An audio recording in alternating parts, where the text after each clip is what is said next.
जय श्री राम मेरे दोस्तों और मेरे प्यारे स्टूडेंट्स। अभी हम लोगों ने पैसिव खत्म किए थे और टेंस खत्म किए और नाउन खत्म किए। अभी कुछ स्टूडेंट्स की क्वेरी थी कि सर टेंस में जो डबल इंटेरोगेटिव क्वेश्चंस होते हैं where, when, why, what, how many, how much, इसके यूज जो एग्जाम पेपर में आ जाते हैं उसमें दिक्कत आ रही है बहुत सारे लोगों को। तो जैसा कि उन्होंने बताया था तो उससे रिलेटेड आज हमने एक क्लास लेकर आए हैं। इसको हम कह सकते हैं जितने भी डबल इंटेरोगेटिव जो हमारे पेपर के लिए यूजफुल है, मैंने क्या कहा है तो ऐसे बहुत सारे, लेकिन जो हमारे पेपर के लिए यूजफुल है उन पर हम आज बात करने वाले हैं। आज का हमारा जो यूजेस है ये सारे आपको पेपर में ये सारे डबल इंटेरोगेटिव के हैं। डबल इंटेरोगेटिव का आपको फॉर्मूला पता हुआ है। पहले क्वेश्चन वर्ड आता है, फिर हेल्पिंग वर्ब आती है, सब्जेक्ट आता है, मेन वर्ब, वर्ब की थर्ड फॉर्म, अदर वर्ब। वो हमने पिछले क्लासों में आपको फॉर्मूला करवाया था। अब हम वहीं से एक बार वापस से, अगर आप लोगों को दिक्कत है तो मैं एक बार वापस से यहाँ फॉर्मूला लिख दे रहा हूं। Question word, helping verb, subject, form of verb plus object और other word plus question mark. ठीक है, ये इस फॉर्मूले पर हम सारे जो क्वेश्चंस हैं वो क्रिएट करने वाले हैं। देखिए पहला क्वेश्चन है you sold 5 books, how many.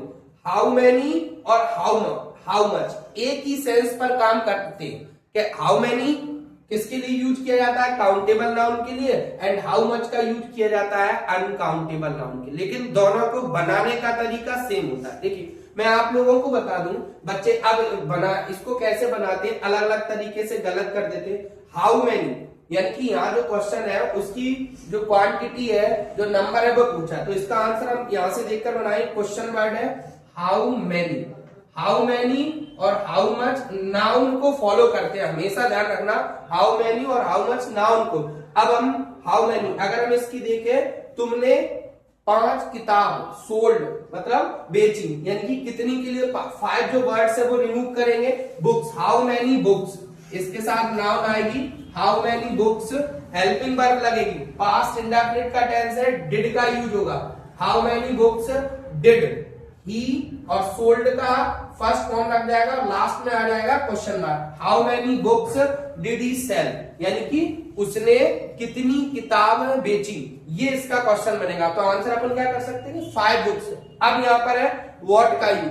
What का मीन्स होता है क्या सर, देखिए यहाँ 5 वर्ड क्यों हटा, क्योंकि यहाँ नंबर पूछा गया तो अपने ये रिमूव करना पड़ेगा। यहाँ रजत स्पीक्स इंग्लिश, रजत अंग्रेजी बोलता है, व्हाट का यूज कर रहे हैं। अब हम नॉर्मली हिंदी में हम पूछे इसको हिंदी में बना के दिखाओ तो क्या बोलेंगे अपन, रजत क्या बोलता है, यही तो होगा। मतलब ये जो वर्ड्स है वो इंग्लिश हटाना पड़ेगा, है ना। तो इसके लिए आंसर क्या बनेगा, व्हाट डज रजत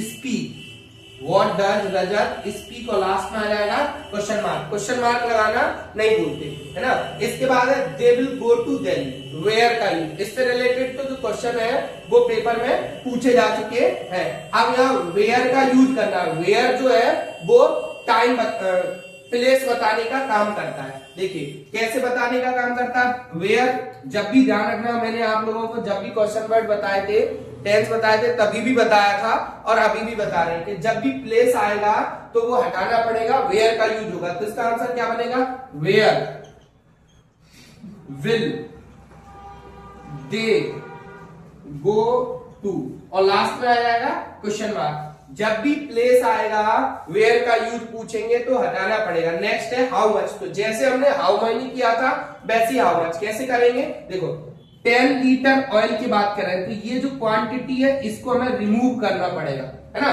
तो यहां क्या बनेगा, हाउ मच लीटर कर दो या हाउ मच ऑयल, और यहां क्या दिया गया है, पास्ट इंडेफिनिट में डिड यू ब्रिंग, और लास्ट में आ जाएगा question mark, how much oil did you bring, यानी कि तुम कितना ऑयल लाते हो, या तुम कितना ऑयल लाइए, इसका क्वेश्चन बनेगा। तो हाउ मच किसको रिप्रेजेंट करता है, अनकाउंटेबल नाउन को, और हाउ मेनी किसको करता है, काउंटेबल नाउन को। अब यहां देखते हैं, he was reading a book at 4 PM, when time को रिप्रेजेंट करता है, तो टाइम को हमें हटाना पड़ेगा। अगर ये टाइम दे दिया गया तो इसका आंसर क्या बनेगा, when was he reading a book, और लास्ट में क्या आ जाएगा क्वेश्चन मार्क, यानी कि वह, अब अगर हम इसको इसकी हिंदी करना चाहे तो क्या होगा, वह एक किताब कब पढ़ रहा था, वह एक किताब कब पढ़ रहा था, यानी कि व्हेन का यूज हो गया, तो व्हेन किसको रिप्रेजेंट कर रहा है, टाइम को, वाई रीजन बताता है। They punish to me for bad work, यानी कि वे, इसमें क्या लिखी, they punish to me for bad work, वे मुझे गलत काम के लिए, बुरे काम के लिए पनिश करते हैं। तो वाई रीजन को बताता है, तो ये पूरा हमें रिमूव करना पड़ेगा। इसका आंसर क्या बनेगा, why do they punish to me, and last में क्या आ जाएगा क्वेश्चन मार्क। एक बार देखो यहाँ पर हाउ मच, हाउ मैनी जो मैंने बताया था वो किसी भी नंबर को रिप्रेजेंट करता है। जब किसी सेंटेंस में नंबर पूछा गया होगा तो उसमें हाउ मैनी का यूज करेंगे, और हाउ मैनी हमेशा, देखो आप जितने भी क्वेश्चन वर्ड देख रहे होगे किसी के साथ हमने नाउन का यूज नहीं किया, लेकिन हाउ मैनी और हाउ मच के साथ नाउन यूज करी ही जाएगी, क्योंकि ये हाउ मैनी, देखो how many books did he sell, यानी कि इसकी अगर हिंदी बनाए तो क्या होगी, उसने कितनी किताबें बेची, तो कितनी किताबें, उसके साथ बुक का यूज हो रहा है। अब इसके बाद व्हाट आपको बता रहा है कि क्या करना है, हमें कोई भी काम है, व्हाट डज रजत स्पीक, रजत क्या बोलता है। इसके बाद यहाँ वेयर, वेयर अभी हमने आपको बताया प्लेस को रिप्रेजेंट करता है, where will they go to, यानी कि वे कहां जाएंगे, वे कहां जाएंगे, तो जब हम इसका आंसर करेंगे तब हम बोलेंगे वो दिल्ली जाएंगे। अगला है you brought 10 litre oil, you brought 10 litre oil, तुम 10 लीटर ऑयल लाए, तो इसका आंसर क्या होगा, how much oil did you bring, तुम कितना ऑयल, कितना तेल लाए। तो हाउ मच के साथ, हाउ मेनी के साथ हमेशा ध्यान रखना नाउन फॉलो करेंगे लोग। He was reading a book at 4 PM.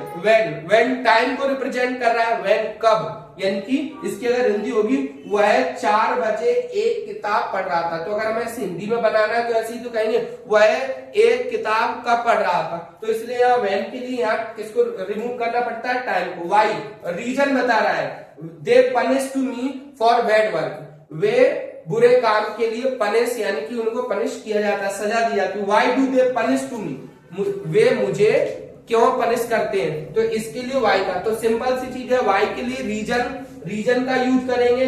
How many number को बताएगा, व्हाट क्या के लिए यूज होगा, वेयर प्लेस के लिए यूज होगा, हाउ मच क्वांटिटी बताएगा, व्हेन टाइम बताएगा। ये सारी चीजें, अगर इसमें किसी को दिक्कत आता है और डबल इंटरोगेटिव जब भी पूछते हैं तो इस तरीके के एडवांस ही क्वेश्चन आप देने लगे, नॉर्मली वो चीजें गई।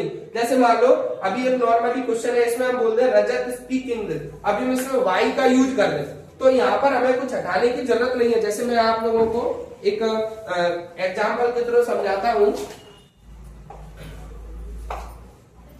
जैसे देखिए मैंने एक क्वेश्चन लिखा, दे वेंट टू मार्केट, अब मैंने कह दिया वाई का यूज करो। अब क्या होगा, कुछ बच्चों के दिमाग में बन जाए कि सारी चीजें हटानी है, नहीं, अब इसमें वाई का यूज पूछा गया, वाई मतलब रीजन के लिए यूज कर रहे हैं, अब इसमें कोई रीजन है ही नहीं। अब ऐसा नहीं करना कि प्लेस हटा दो, प्लेस तो तब हटाते जब वेयर का यूज पूछा जा रहा है। अब इसमें कैसे करना है, why did they go to market, वो मार्केट क्यों जाती है, ना इसमें रीजन था और ना हमें हटाना है कुछ भी। तो ये चीज दिमाग में नहीं बैठा लेना कि जितने भी क्वेश्चन वर्ड आएंगे सब में कुछ ना कुछ हटाना है। ये सेंस को समझना पड़ेगा, किससे, जैसे वेयर है, प्लेस दिया गया है तो हटाना पड़ेगा, ठीक है, वाई है तो रीजन हटाना पड़ेगा, व्हेन है तो टाइम हटाना पड़ेगा। तो इस चीज का ध्यान रखना है। अगर इससे रिलेटेड आपको कहीं भी दिक्कत आती है तो आप हमें कमेंट करेंगे और मुझे बताएंगे कि क्या प्रॉब्लम हुई है। आगे नेक्स्ट कल से नरेशन की क्लास स्टार्ट करने वाले हैं, क्योंकि सीबीएसई बोर्ड वालों के प्री बोर्ड स्टार्ट हो रहे हैं, तो कुछ बच्चों की क्वेरी है, तो कल से जो क्लास होगी वो नरेशन की क्लास स्टार्ट करने वाले हैं। आज की क्लास यहीं खत्म करते हैं। जय श्री राम दोस्तों।